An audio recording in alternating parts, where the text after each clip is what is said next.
आज आप लोग यहाँ पर इकट्ठा हुए हैं, क्या मकसद है, किस लिए प्रेस वार्ता कर रहे हैं? मैं सूबेदार मेजर जयप्रकाश मिश्रा, संस्थापक और राष्ट्रीय अध्यक्ष वेटरन्स एसोसिएशन। वेटरन्स एसोसिएशन में पूर्व सैनिक प्लस जो राष्ट्र के प्रति भावना रखते हैं वो सारे लोग भी समाहित हैं। और हमने आज प्रेस वार्ता इसलिए रखा कि हमने 15 साल से लेकर के 34 साल तक देश की रक्षा किया है और देश की रक्षा के लिए हमने जिया है। और आज हम ये देख रहे हैं कि देश के अंदर ही कुछ इस तरह के और अराजक फैल रहा है कि देश में ही अशांति फैली हुई है। देश में मजदूरों के प्रति, किसानों के प्रति, जवानों के प्रति कुछ सही कार्य नहीं हो रहे हैं सरकारों के द्वारा, जिसको कि हम ये चाह रहे हैं कि हमारे पूर्व सैनिक विधानसभा में, लोकसभा में उतरें और इसमें सुधार लाएं। इसलिए हमने आज प्रेस वार्ता रखा है। तो किस तरह से उतरेंगे मैदान में? 2022 का चुनाव नज़दीक है, क्या कुछ आपने अपनी पार्टी बनाई है या कोई संगठन तैयार कर रहे हैं? नहीं, अभी तक हमने कोई ऐसा पार्टी नहीं बनाया और अभी तक हमने किसी के साथ कोई वार्ता नहीं किया। हम अभी तक इसी ध्येय से आए हैं कि हम पूर्व सैनिक मैदान में उतरेंगे और जो है कि नहीं कहीं से होता है तो हम निर्दलीय लड़ेंगे। बाकी इसके अलावा अभी तो नहीं, उतरने के लिए हमने सिर्फ सोचा है कि उतरेंगे, निर्दलीय क्यों नहीं उतरें। अभी आप लोग ये कह रहे हैं कि 2022 में आप लोग चुनाव में उतरेंगे, तो क्या रणनीति उसके लिए बनाई गई, किस तरह से? क्योंकि तमाम विपक्षी पार्टियां और तमाम सत्ता दल भी है और तमाम पार्टियां हैं, उसके किस तरह से आप संघर्ष करेंगे उसके साथ? देखिए, बता रहे हैं कि सबसे देश में आर्थिक आतंक बहुत मचा हुआ है। जैसे टैक्स के माध्यम से एक छोटे से लेकर के या बड़े लोगों को टैक्स के माध्यम से लूटा जा रहा है। किसानों के प्रति सरकार उदासीन बैठी हुई है। यदि ऐसा नहीं होता तो हमारे जवान, अपने किसान जो बॉर्डर पर 10 महीने से कृषि काला कानून को लेकर के हैं, डटे हुए हैं, बॉर्डरों पे डटे हुए हैं, उनका कोई सुनने वाला नहीं है। सरकार अपने कान में तेल डाल करके सो गई है। किसानों की आवाज़ सरकार तक नहीं पहुंच रहा है। हमारे यहाँ कल कारखाने बंद पड़े हैं, बेरोजगारी चरम सीमा पर है, महंगाई की डाइन ऐसी है कि सब गरीबों को एकदम महंगाई से त्रस्त है गरीब।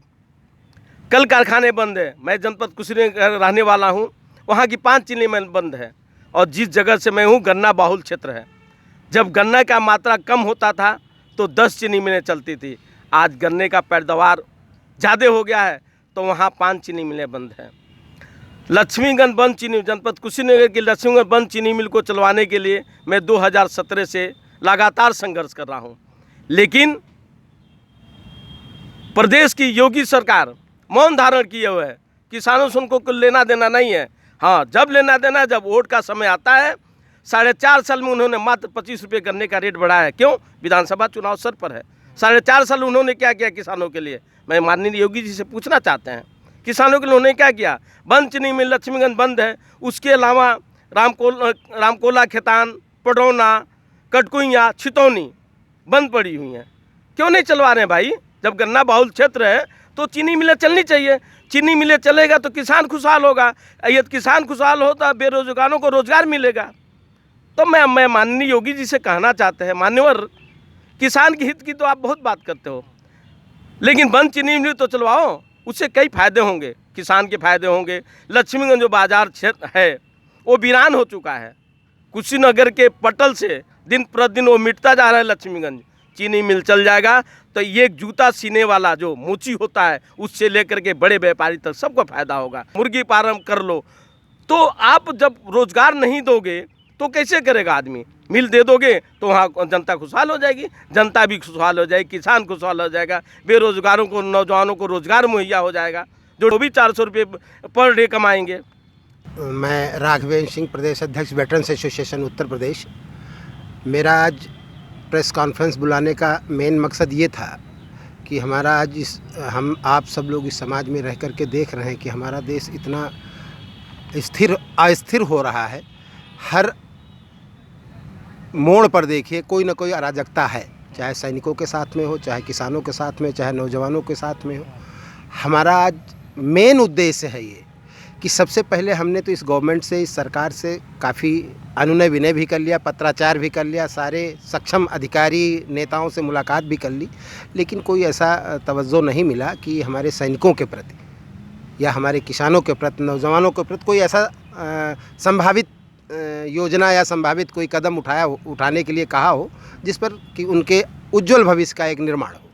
आज हम अपने संगठन के माध्यम से हमारे राष्ट्रीय अध्यक्ष जी के नेतृत्व में परसों 3 दिन पहले एक बैठक हुई थी जिसमें सारे राज्य कार्यकारिणी और केंद्रीय कार्यकारिणी की बैठक हुई थी, जिसमें ये निर्णय लिया गया माननीय राष्ट्रीय अध्यक्ष महोदय और कार्यकारिणी के द्वारा कि आने वाले 2022 में हम लोगों के प्रतिनिधित्व को कोई स्वीकार नहीं रहा है, ना कहीं प्रतिनिधित्व दे रहा है।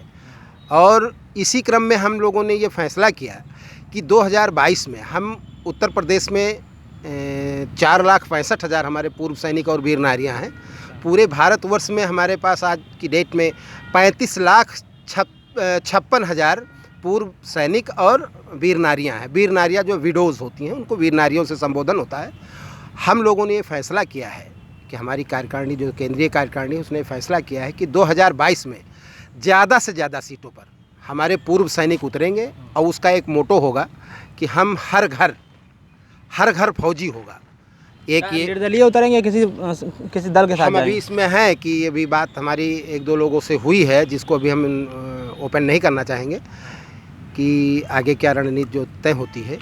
अगर हमारा तालमेल किसी से बनता है तो हम उसके साथ लड़ेंगे। जो हमारे ऊपर विश्वास करता होगा, हमारे संगठन पर और देश के प्रति जो समर्पण भाव से हम लोगों के साथ में रहना चाहता, कोई भी पार्टी हो, और उसमें बैठ कर के सब लोग निर्णय लेंगे, निर्णय लेकर के उसके साथ में। अदरवाइज़ किसी से हम लोगों से तालमेल नहीं खाता है तो हमारे निर्दलीय उतरेंगे और प्रयास रहेगा तो ज़्यादा से ज़्यादा सीटों पर उतारा जाएगा। किसान की बात की, किसान आंदोलन 10 महीने से चल रहा है, आप लोग सेना में हैं, काफ़ी लंबा आपका अनुभव है सेना में।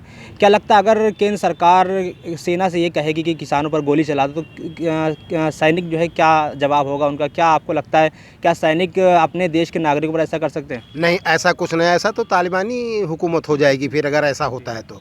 ऐसा ना हमारी सेना करती है ना करेगी। हमारी सेना वही करेगी जो उसको अच्छा लगेगा। ये तो अगर ऐसा होता तो हिटलर शाही होगा। अगर ऐसा सरकार फरमान जारी करती है तो हर सेना, जो सेना का जवान है वो भी किसान परिवार से है, ऐसा नहीं होगा ना। ऐसा सरकार गलती करेगी, अगर गलती तो उसका बहुत बड़ा खामियाजा भुगतना पड़ेगा भविष्य में। तो क्या आप अगली बैठक कब आप लोग की होगी? हम लोगों की अगली बैठक अक्टूबर में है, लास्ट अक्टूबर में।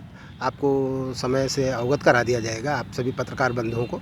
और प्रयास ये रहेगा कि ज़्यादा से ज़्यादा और अच्छे ढंग से तरतीबवार हम लोग अपने प्रत्याशियों को उतरेंगे तो क्या मुख्य एजेंडा क्या होगा? किस तरह का जो आप लोग अपना बनाएंगे, मैनिफेस्टो बनाएंगे चुनाव का, क्या उसमें मुख्य बातें रहेंगी? हमारा मुख्य जो मैनिफेस्टो हमारा होगा उसमें जो हमारी राष्ट्रीय कार्यकारिणी, हमारे राष्ट्रीय अध्यक्ष महोदय और हमारे राष्ट्रीय अध्यक्ष किसान मोर्चा, सारे लोगों ने जो एक बैठकर खाका तैयार किया जा रहा है, अभी तैयार नहीं हो गया है, तैयार हो रहा है। सबसे पहली प्राथमिकता होगी कि हमारे इस देश के नौजवानों को हमारे ग्रामीण क्षेत्र से लेकर के शहरी क्षेत्र तक को अच्छी शिक्षा, मुफ्त शिक्षा उपलब्ध कराई जाए, स्वच्छ शिक्षा, क्योंकि आज शिक्षा का व्यवसायीकरण हो गया है। और उस व्यवसायीकरण को हम सरकारी विद्यालयों में इस तरह से करेंगे कि जो बाहर के प्राइवेट विद्यालय हैं उनसे बेहतर शिक्षा हमारे सरकारी विद्यालयों में दी जाए और मुफ्त दी जाए और बेहतर शिक्षक रखे जाएं। और प्रयास ये होगा कि हमारे बच्चों का भविष्य अच्छा हो।